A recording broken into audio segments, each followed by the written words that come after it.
Hello नमस्कार दोस्तों, एक बार फिर से आपका स्वागत है यूपीपीसीएल TG2 की क्लासेस में। मैं इस वीडियो में इलेक्ट्रीशियन थ्योरी से 25 MCQ क्वेश्चन डिस्कस करने वाला हूं। ये वो क्वेश्चन है जो आपकी परीक्षा में पूछे जा रहे हैं और परीक्षा के लिए इम्पोर्टेंट हैं। चलिए स्टार्ट करते हैं। ये 21वां प्रैक्टिस सेट है, तो पूरा देखिएगा इस प्रैक्टिस सेट को। अगर आपने चैनल को सब्सक्राइब नहीं किया तो प्लीज़ कर लीजिएगा, वीडियो को लाइक कर दीजिएगा। पहले क्वेश्चन का आंसर बताएंगे सभी। DC मोटर के लिए कितने प्रकार के बिंदु स्टार्टर उपलब्ध हैं? पॉइंट स्टार्टर कितने प्रकार के होते हैं? तो DC मोटर के लिए होते हैं 3 प्रकार के स्टार्टर। कौन कौन से? एक तो होता है 2 पॉइंट स्टार्टर, एक 3 पॉइंट स्टार्टर, एक 4 पॉइंट स्टार्टर। अब आपको बताना है इनका यूज क्या कहाँ कहाँ होता है, जल्दी से बताएंगे। तो DC सीरीज मोटर के लिए 2 पॉइंट स्टार्टर का यूज किया जाता है और 3 पॉइंट स्टार्टर का यूज किया जाता है। शंट और सीरीज मोटर के लिए 3 पॉइंट स्टार्टर और 4 पॉइंट स्टार्टर, और 4 पॉइंट स्टार्टर मतलब कंपाउंड मोटर के लिए भी यूज होता है, तो आप सभी को पता होगा। तो 3 प्रकार के स्टार्टर होते हैं। सेकंड ऑप्शन इसका राइट आंसर है। दूसरे क्वेश्चन का आंसर बताएंगे। DC आपूर्ति की गलत पोलरिटी ध्रुवता से अपघटय प्रकार के संधारित्र के जुड़ने पर क्या होता है? तो क्या होता है, जल्दी से आंसर करें। तो इसका राइट आंसर करेंगे सभी। संधारित्र स्थायी रूप से क्षतिग्रस्त हो जाता है। तो राइट आंसर है फोर्थ ऑप्शन। गलत पोलरिटी के साथ हम कनेक्ट करते हैं उसे, तो संधारित्र स्थायी रूप से क्षतिग्रस्त हो जाता है। तो फोर्थ ऑप्शन इसका राइट आंसर है। तीसरे क्वेश्चन का आंसर बताएंगे। DC जनरेटर का कौन सा घटक कम्यूटेटर पर आरोपित किया जाता है जो आर्मेचर कुंडलन से धारा को एकत्रित करता है? तो जल्दी से बताएं कौन कनेक्ट किया जाता है। तो वो होता है कार्बन ब्रश, जो कि करंट को पाथ प्रोवाइड कराता है। तो फोर्थ ऑप्शन इसका राइट आंसर है। ये सभी क्वेश्चन आपकी परीक्षा में पूछे जा रहे हैं। चौथे क्वेश्चन का आंसर बताएंगे।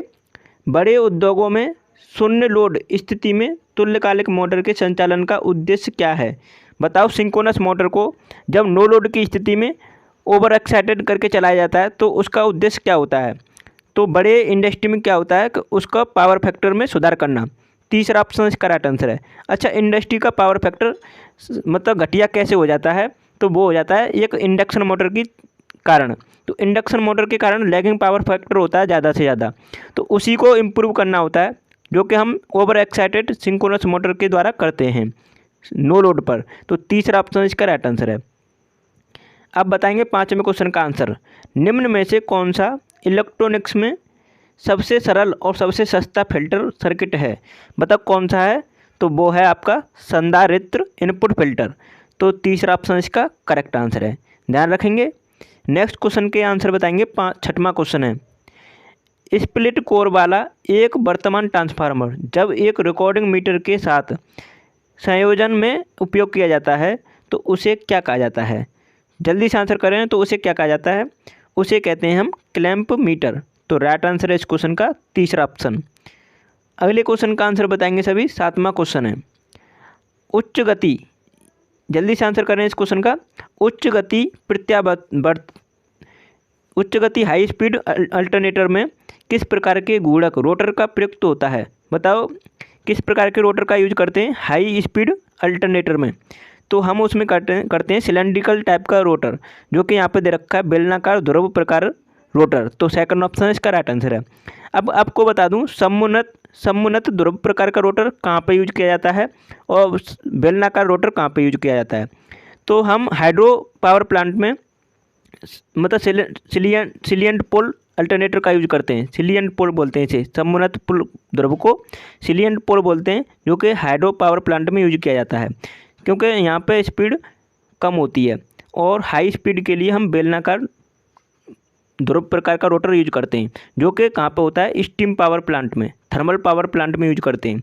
तो ये भी आपको पता होना चाहिए। हाई स्पीड के लिए सिलेंड्रिकल रोटर और सिलियंट पोल रोटर, ये आपका लो स्पीड के लिए। तो दोनों के बारे में आपको पता चल गया होगा। अब नेक्स्ट क्वेश्चन का आंसर बताएं। आठवां क्वेश्चन है। किस वायरिंग का उपयोग मुख्य रूप से मनोरंजन या विश्राम के उद्देश्य से किया जाता है? तो बताओ इनमें से कौन सी वायरिंग है वो? इसका राइट आंसर है होम थिएटर वायरिंग। तो तीसरा ऑप्शन इसका राइट आंसर है। तो इसका तो नाम से ही पता चल रहा है, तीसरा ऑप्शन इसका राइट आंसर है। नौवें क्वेश्चन का आंसर बताएं। प्रबल चुंबकीय क्षेत्र की आवश्यकता होने पर या बहुध्रुवी चुंबकीकरण के लिए किस प्रकार के चुंबकीकरण विधि का उपयोग किया जाता है। तो किस प्रकार की विधि का यूज किया जाता है? राइट आंसर करेंगे सभी धनात्मक चुंबकीय क्षेत्र का। तो फोर्थ ऑप्शन इसका करेक्ट आंसर है। नेक्स्ट क्वेश्चन का आंसर बताएं। 10वां क्वेश्चन है, वेरी वेरी इंपॉर्टेंट क्वेश्चन है। एबीओ मीटर का उपयोग डैश को मापने के लिए किया जाता है। एबीओ मीटर में ही उसके नाम छिपे हैं, किस किस को मेजर कर सकता है। तो आप यहाँ पर देखेंगे ए, बी और ओ। अब देखो ए से हो गया अमीटर, अमीटर हो गया, और बी से हो गया वोल्ट मीटर, और ओ से हो गया ओम मीटर। तो आपको पता चल गया अमीटर आपका करंट को मेजर करता है, वोल्ट मीटर आपका वोल्टेज को, और ओम मीटर आपका रेजिस्टेंस को। तो यहाँ पे देख सकते हैं एम्पियर, वोल्ट और प्रतिरोध। तो फोर्थ ऑप्शन इसका राइट आंसर होगा। इस तरह आंसर कर सकते थे। अच्छा क्वेश्चन है ये।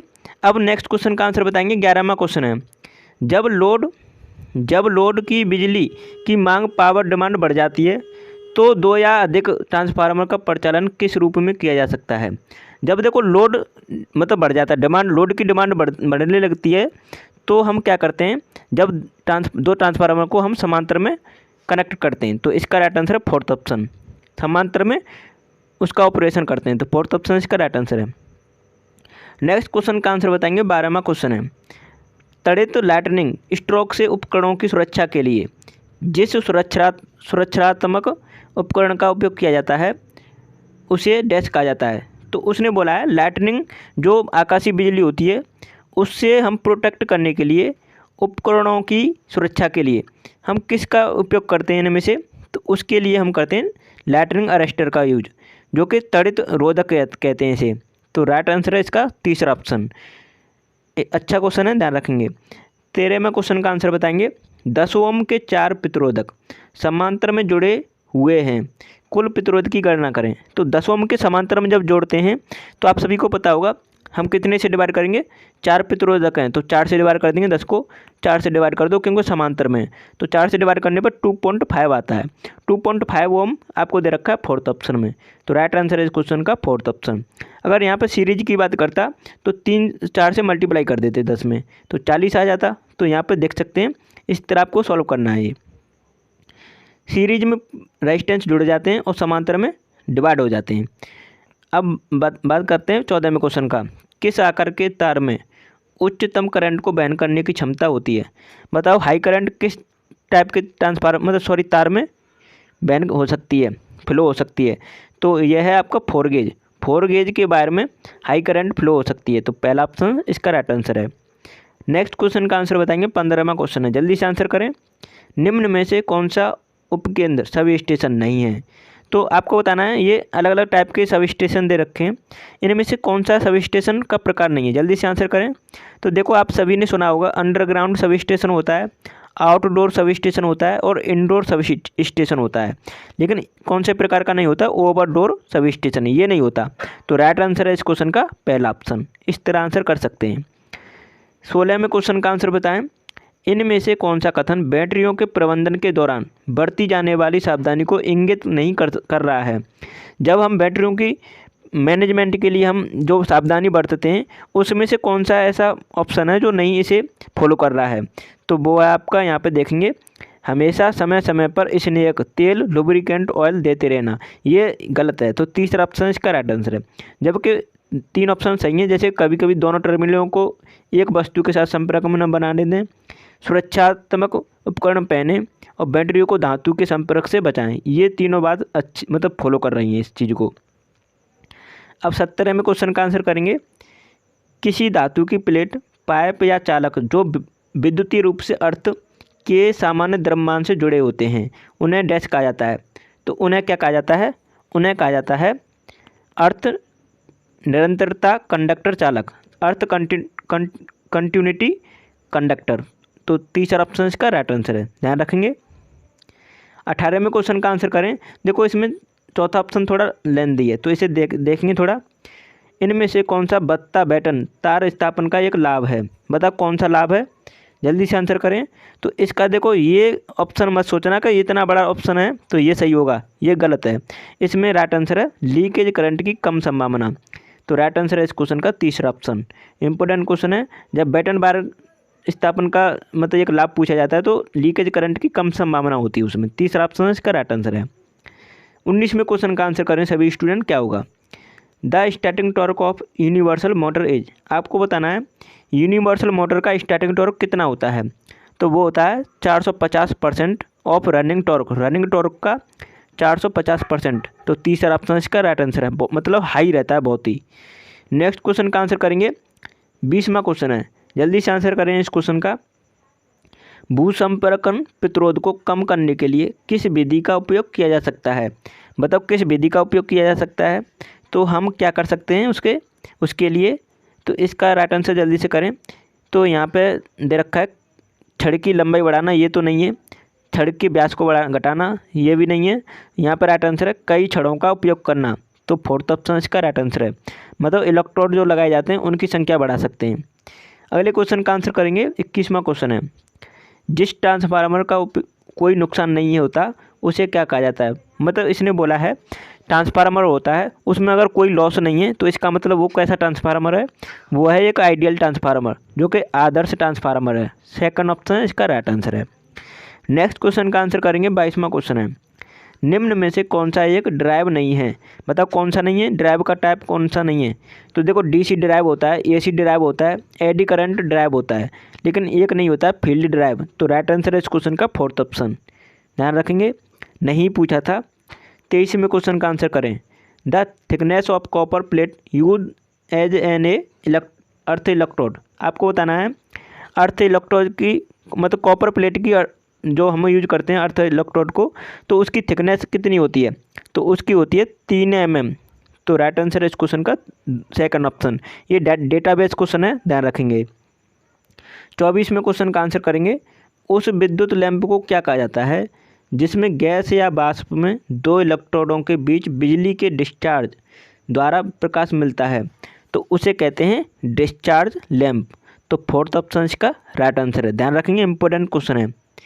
नेक्स्ट क्वेश्चन का आंसर करेंगे। 25वां क्वेश्चन है, जल्दी से आंसर करें सभी स्टूडेंट। 3 फेज इंडक्शन मोटर में किस गति को वास्तविक गति कहा जाता है? जब हम 3 फेज इंडक्शन मोटर की बात करें तो उसमें इस जो स्पीड होती है उसे रियल स्पीड कौन सी स्पीड को कहते हैं? तो वो कहते हैं हम रोटर की स्पीड को। ध्यान रखेंगे इसे, रोटर की स्पीड को कहते हैं रियल स्पीड, वास्तविक गति। तो फोर्थ ऑप्शन इसका राइट आंसर है। तो आप सभी ने अभी तक चैनल को सब्सक्राइब नहीं किया है तो प्लीज़ कर लीजिएगा, वीडियो को लाइक कर दीजिएगा, शेयर कर दीजिएगा। और आप सभी ने अभी तक चैनल को सब्सक्राइब नहीं किया है कर लें। और सभी हमारी वीडियो को ज़रूर देखने के लिए इसी वीडियो के डिस्क्रिप्शन में लिंक दे दिया है, आप वहां से ज़रूर देखिएगा एग्ज़ाम से पहले, क्योंकि ये सभी वीडियो आपके एग्ज़ाम की दृष्टि से इंपॉर्टेंट है। वो क्वेश्चन है जो आपको कम समय में ज़्यादा से ज़्यादा पढ़ के जाने चाहिए, तो आप ज़रूर देख के जाएँ। कम समय में आप ज़्यादा से ज़्यादा क्वेश्चन प्रैक्टिस कर सकते हैं। चलिए वीडियो को यहीं समाप्त करते हैं। Thanks for watching my video.